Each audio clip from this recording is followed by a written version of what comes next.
Alors, le cycle de Sif, de quoi ça parle? Eh bien, ça parle de l'histoire d'un orphelin, du moins dans le premier tome, qui grandit dans une petite ferme à l'extérieur des murs de Cornebrune, qui est la ville frontière près de laquelle il habite.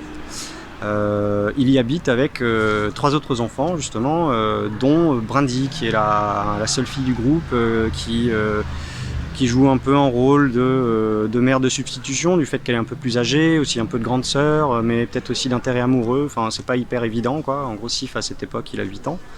Et ce qu'il sait, c'est qu'il a très envie de plaire à Brindy, et donc pour ce faire, il va se mettre à voler. Et très prévisiblement, il se fait attraper.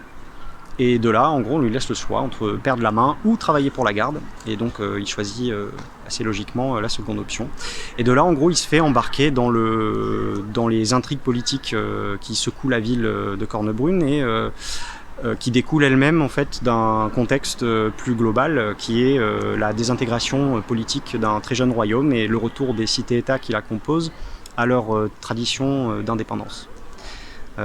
Et l'angle qui m'intéressait d'aborder dans la saga, c'était souvent en fantasy, on est avec les dominants, avec les princes, les seigneurs, les riches.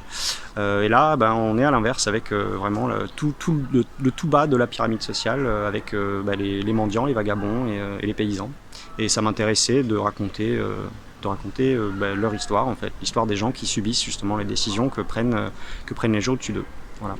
Le tome 3 vient de sortir, donc Les Chiens et la Charrue, et les deux autres tomes, L'Enfant de Poussière et La Peste et la Vigne, sont disponibles. C'est édité par Le Diable Vauvert et en poche chez Folio SF. En tout, il y aura 7 tomes, voilà, de prévus.